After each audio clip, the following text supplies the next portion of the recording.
Badan Pengelola Investasi dan Antara Indonesia mempercepat eksekusi 26 proyek hilirisasi strategis nasional dengan total nilai investasi mencapai 225 triliun rupiah.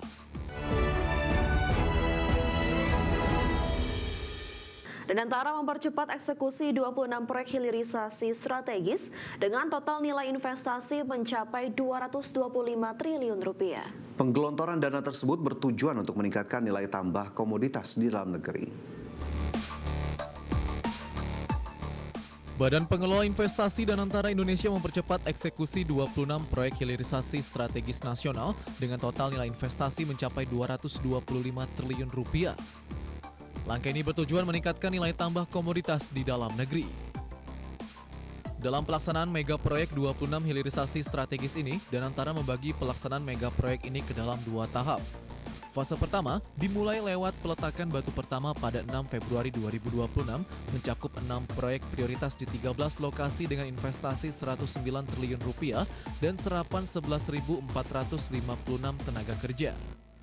Sementara peletakan batu pertama atau groundbreaking fase kedua berlangsung pada 29 April 2026. Fase tersebut meliputi 10 proyek di 13 lokasi dengan nilai investasi 116 triliun rupiah dan potensi penyerapan 26.377 tenaga kerja. Kepala Badan Pengelola BUMN sekaligus Chief Operating Officer atau COO Danantara, Doni Oskaria menegaskan bahwa investasi hilirisasi strategis ini dirancang untuk memberikan dampak langsung terhadap perekonomian masyarakat di daerah, termasuk dengan menciptakan lapangan kerja dan memberikan nilai tambah perekonomian. Secara rinci, 26 proyek hilirisasi yang digarap oleh Danantara mencakup komoditas strategis di berbagai sektor, mulai dari sektor pertambangan, sektor energi, dan pangan. Di sektor pertambangan, proyek menyasar pembangunan smelter aluminium, baja nirkarat atau stainless steel, dan pemurnian tembaga. Di sektor energi dan pangan, investasi Danantara dialokasikan untuk fasilitas bioaftur, bioetanol, pengolahan kelapa sawit, industri kelapa, serta peternakan ayam terintegrasi.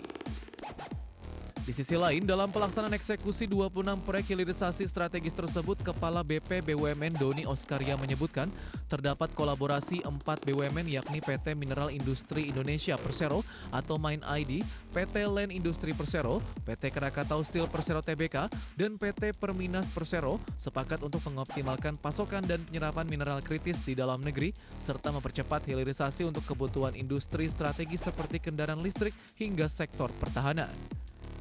Dari Jakarta, IDX Channel.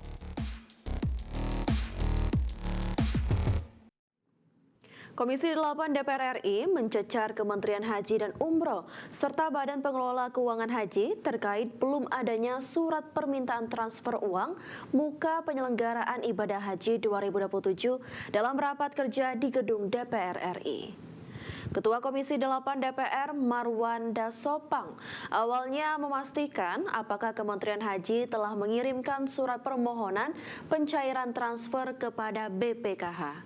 Namun saat Marwan meminta konfirmasi kepada BPKH, Ketua BPKH Fadlul Imansyah menjelaskan bahwa surat yang diterima baru berupa pemberitahuan, bukan permintaan transfer. Marwan kemudian mempertanyakan mekanisme persetujuan yang akan diberikan Komisi 8 DPR.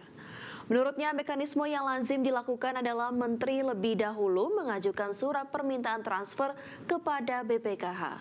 Selanjutnya, BPKH meminta persetujuan Komisi 8 DPR sebelum dana ditransfer. Baik, pertanyaannya sudah dikirim surat permohonan pencairan transfer ke BPKH? Sudah. Oke. Ini mekanismenya saja. Apakah yang disetujui oleh DPR itu atas permintaan atau cukup yang disetujui DPR itu pemberitahuan? Biasanya ini oleh Menteri meminta ke BPKH untuk ditransfer. BPKH melaporkan ke DPR supaya mendapat persetujuan untuk ditransfer sebagaimana permintaan Menteri Haji nomor sekian. Ini tergantung Bapak-Bapak semua. Kalau ini cukup, ya sudah, kita setujui pemberitahuan. Jadi izin Pak, biasanya setelah pemberitahuan, memang ini kami kemudian bersurat ke DPR juga, nanti diputuskan, baru nanti ada permintaan atas keputusan DPR untuk uang muka tersebut. Dari sisi mekanisme, mestinya seperti itu, ada permintaan untuk ditransfer. Karena segera ditransfer, BPKH minta persetujuan dari Komisi 8. Nah, hari ini rapat kita... Anggota Komisi 12 DPR RI Ratna Juwitasari meminta PT Freeport Indonesia melakukan evaluasi menyeluruh terhadap efektivitas program pemberdayaan masyarakat yang telah dijalankan selama puluhan tahun. Menurutnya besarnya anggaran yang digelontorkan harus sejalan dengan peningkatan kesejahteraan masyarakat di sekitar wilayah tambang. Ratna menilai program pemberdayaan masyarakat yang telah berlangsung selama puluhan tahun perlu dievaluasi secara mendalam. Ia meminta manajemen PT Freeport Indonesia mencari benang merah dari berbagai program yang telah dijalankan sehingga dapat dirumuskan model pemberdayaan yang lebih efektif dan berkelanjutan. Ratna juga menyoroti besarnya dana tanggung jawab sosial yang telah dikeluarkan perusahaan yang mencapai sekitar 117,1 juta dolar Amerika Serikat setiap tahun. Masyarakat semestinya merasakan dampak yang jauh lebih signifikan. Ratna berharap PT Freeport Indonesia melakukan pembenahan terhadap desain program tanggung jawab sosial perusahaan sehingga benar-benar mampu menghadirkan perubahan nyata bagi masyarakat Papua. Namun yang menjadi big question kami sampai dengan hari ini, Pak, kenapa program-program tersebut belum bisa meningkatkan kesejahteraan secara kolektif gitu loh, Pak. Ini kan udah terjadi selama berpuluh tahun. Berarti selama berpuluh tahun itu Freeport juga sudah berbuat gitu.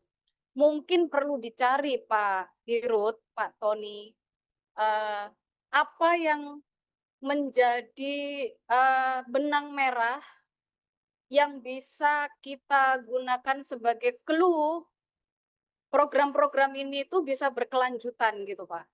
Pasti ada Pak titik temunya yang istilahnya bisa menjadi trigger atau insight supaya program-program ini bukan one stop off gitu loh Pak. Kan sudah banyak banget nih dana yang dikeluarkan. Pemirsa, Presiden Amerika Serikat Donald Trump membatalkan rencana pemungutan tarif bagi kapal yang melintas di Selat Hormuz. Sebelumnya, Trump berencana memberlakukan tarif sebesar 20% dari nilai barang yang diangkut oleh kapal yang melintas di Selat Hormuz. Presiden Amerika Serikat Donald Trump menyatakan akan membatalkan rencana pengenaan tarif bagi kapal yang melintas di Selat Hormuz sebesar 20% dari nilai barang yang diangkut. Trump mengatakan akan mengganti rencana kebijakan tersebut dengan kerjasama perdagangan serta investasi dengan negara-negara Teluk. Trump menyebut rencana investasi akan lebih baik dibanding rencana penguasaan Selat Hormuz. Menurutnya tidak ada negara yang bisa memungut tarif atas jalur pelayaran manapun di dunia. We would like to invest tremendously in the United States as opposed to charging a fee. And I like that actually because I don't think anybody should be able to charge a fee for the strait or for any other straight relationship in terms of other sections of the world. I don't think anybody should be really in that position. But we were doing it as a reimbursement. The Gulf states are going to invest a tremendous amount of money into the United States.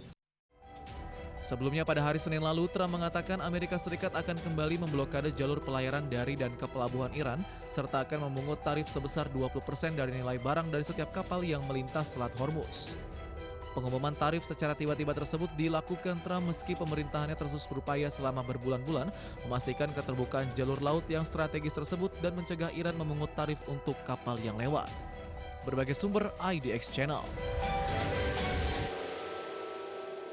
Iran melayangkan surat resmi kepada Perserikatan Bangsa-Bangsa yang menyatakan Amerika Serikat telah melanggar perjanjian awal gencatan senjata. Iran mengklaim Washington telah melakukan sejumlah tindakan yang dinilai bertentangan dengan isi kesepakatan yang dimediasi Pakistan tersebut. Pemerintah Iran melayangkan surat resmi kepada Perserikatan Bangsa-Bangsa yang menyatakan Amerika Serikat telah melanggar nota kesepahaman gencatan senjata yang telah ditandatangani di Islamabad, Pakistan. Adapun nota kesepahaman tersebut semula bertujuan mengakhiri konflik antara kedua negara. Iran juga menyatakan Washington melakukan kejahatan perang dengan melanggar kesepakatan gencatan senjata tersebut. Kantor berita resmi Iran melaporkan surat tersebut dikirim oleh perwakilan tetap Iran untuk PBB Amir Said Iravani kepada Sekretaris Jenderal PBB Antonio Guterres dan Ketua Dewan Keamanan PBB. Iran mengklaim Washington telah melakukan sejumlah tindakan yang dinilai bertentangan dengan isi kesepakatan yang dimediasi Pakistan tersebut. Teheran menuding Amerika Serikat melancarkan gelombang serangan militer baru ke wilayah Iran, mencabut izin penjualan minyak Iran, membangun jalur maritim alternatif di Selat Hormuz, serta terus mendukung operasi militer Israel di Lebanon. Iravani mengatakan pemerintah Iran telah menyampaikan seluruh dugaan pelanggaran tersebut kepada negara-negara mediator. Namun Washington disebut tetap melanjutkan tindakan yang oleh Teheran dianggap melanggar hukum internasional. Berbagai sumber IDX Channel.